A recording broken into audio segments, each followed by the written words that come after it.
This map shows Antarctica before it was covered in ice.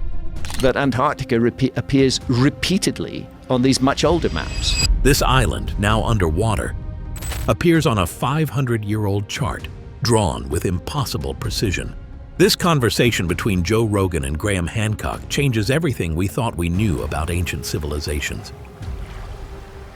Largely from those ancient maps, that it was a navigating, seafaring civilization. I suspect that it wasn't only in one place. How did someone thousands of years ago map coastlines that they shouldn't have known existed? Why do DNA traces in the Amazon hint at forgotten global journeys? The Amazon rainforest of a very specific, clearly identifiable pattern of DNA. And who left behind the secrets buried in the Library of Alexandria? When the Library of Alexandria had been destroyed in the 4th century AD or whenever it was, some of its contents had been rescued. Stay with me. This journey might redraw the entire map of human history. Imagine looking at a map that shows the Earth, not as it is now, but as it was during the last ice age. Coastlines shifted, water levels dropped, and vast stretches of land that are now submerged were once above sea level. But here's the strange part. Some old maps, drawn hundreds of years ago, reveal this ancient geography with shocking accuracy. The kind of accuracy that shouldn't have been possible without modern tools. These maps display not just basic outlines, but precise relative positions of continents, including detailed coastlines of places like Antarctica, long before it was officially discovered. That's where the mystery deepens. These maps show Earth's geography not as it looked in the 1500s or 1600s, but thousands of years earlier, when ice still gripped much of the northern hemisphere. They reflect a knowledge base far older than the charts themselves. Whoever created the originals must have had a bird's-eye view of a world we've forgotten. They must have sailed the oceans, mapped the continents, and recorded data we didn't rediscover until centuries later. If that's true, it means an advanced civilization existed, one with the tools, skill, and curiosity to map the planet when the Ice Age still ruled the Earth. Modern archaeology celebrates the Polynesian expansion as the first great seafaring journey.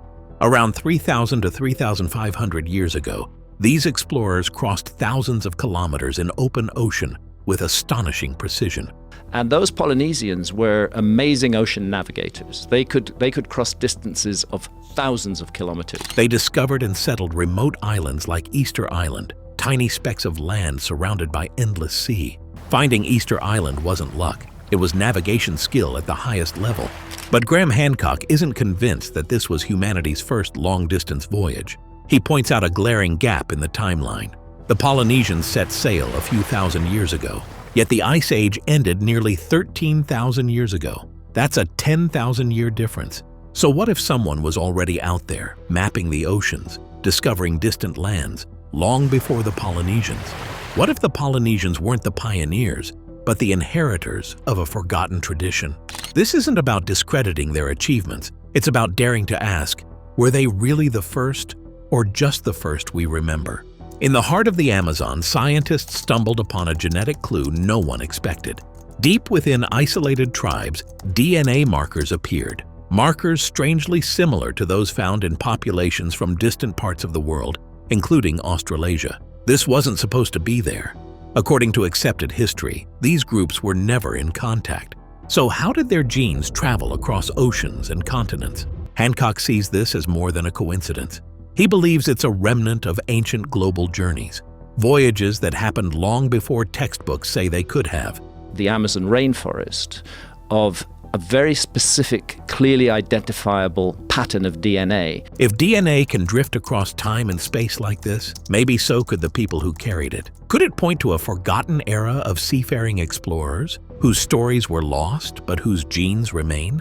The ancient Egyptians built boats. That's not up for debate. Archaeologists have found them, beautifully crafted vessels dating back over 4,000 years. But here's the strange part. Despite having this technology, history assumes they never ventured far into the open ocean. Why not? If they had the tools, the craftsmanship, and the resources, what stopped them? Maybe nothing did. Maybe we just haven't found the evidence yet. Hancock raises a simple but powerful question. If the Egyptians could build boats, why assume they didn't use them to explore? Why limit their voyages to the Nile when the Mediterranean and even the Atlantic were within reach? I mean, if there were boats 4,500 years ago, why do we think that they didn't try them out in the ocean? It's not a wild theory, it's a logical one. If a civilization can sail a river, it can sail a sea, and if they could sail a sea, they could have seen a world far beyond the desert they called home. In 1513, a Turkish admiral named Piri Reis created a map that still baffles scholars. Only a fragment survives today, but what remains is enough to stir serious questions.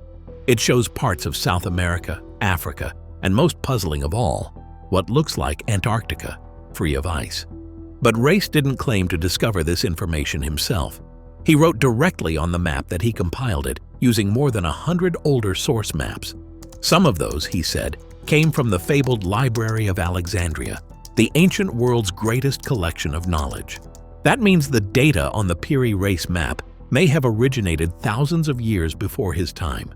It hints at a forgotten legacy, maps passed down, copied, and recopied, stretching back to a time when someone, somehow, had already charted distant coastlines with impossible accuracy. If Reis simply compiled what already existed, then who drew the originals? And how did they know what they knew? Centuries, maybe millennia, before any of it was supposed to be known. Measuring latitude is easy. All it takes is the position of the sun or stars. But longitude, that's a different story. It requires knowing the exact time at your starting point and comparing it to local noon. For centuries, this was nearly impossible at sea. The breakthrough didn't come until the late 1700s, when chronometers accurate enough to survive ocean voyages were finally invented. Before that, ships often misjudged their position and crashed into coastlines they thought were miles away. Yet here's the problem. Ancient maps like the Piri Reis chart seem to include precise longitudinal data. These maps place continents in near-perfect relation to each other, something that shouldn't have been possible before modern chronometers. So either the maps were lucky guesses, or they were based on information from a civilization that understood longitude long before we did. That's a massive leap in technology, and if it's true, it means someone cracked a problem we couldn't solve until the Age of Enlightenment, possibly while mammoths still roamed the earth. Now first, like always, be sure to hit the like button down below. It helps us out tremendously with the reach of this video. Thank you. In 1818, a detailed world map was published, the Pinkerton map. It included everything 19th century cartographers knew about the Earth. But one thing was missing: Antarctica. At that time, no one had officially discovered it. So understandably, there was just a blank space at the bottom of the map.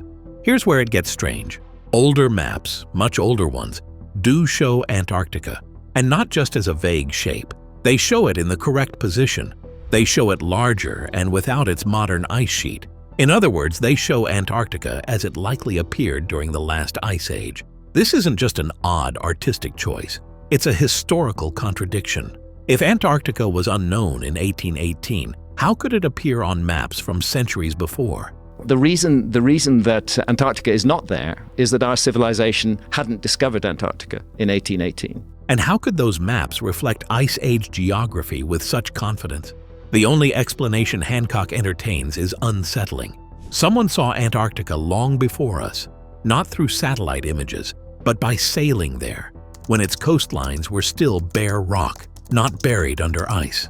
Off the coast of North America, in the shallow waters of the Bahamas, lies something curious: Bimini Road.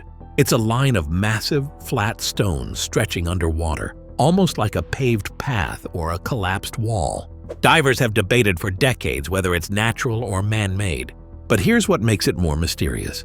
On the Piri Reis map, just off the southeastern coast of North America, there's an island drawn in exactly the same spot. Running through the middle of it is a row of what appear to be megaliths, a road of stones, exactly where Bimini Road is today. Graham Hancock dived there himself. He doesn't argue whether the structure is artificial. He focuses on something deeper. The Piri Reis map shows this formation above water, but today it's submerged. That means the last time it could have been mapped like that was thousands of years ago, when sea levels were much lower.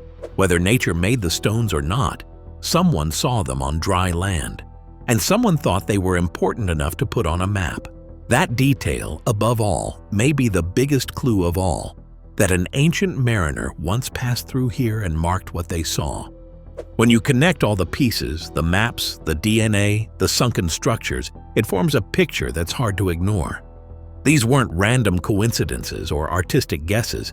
They were records, clues, snapshots of a world we've forgotten. Hancock believes there was a global seafaring culture during the Ice Age, a civilization with the tools to navigate, to explore, and to map the Earth with stunning precision. They may not have left behind steel or concrete, but they left something far more enduring: knowledge. This knowledge survived fires, floods, and the fall of empires. It traveled through time, hidden in parchment, and copied onto new charts by hands that didn't fully understand what they held. And somehow, fragments of it reached people like Piri Reis. We may never know who the original mapmakers were, but their legacy is etched in ink, stored in archives, and whispered through the gaps in mainstream history. All we have to do is look. This isn't just cartography's a warning that history might be incomplete. Ancient maps, sunken structures, and strange DNA suggest we're missing a piece of our past. Maybe we weren't the first to explore this world. Maybe someone came before mapping it all, and we've only just begun to rediscover their trail.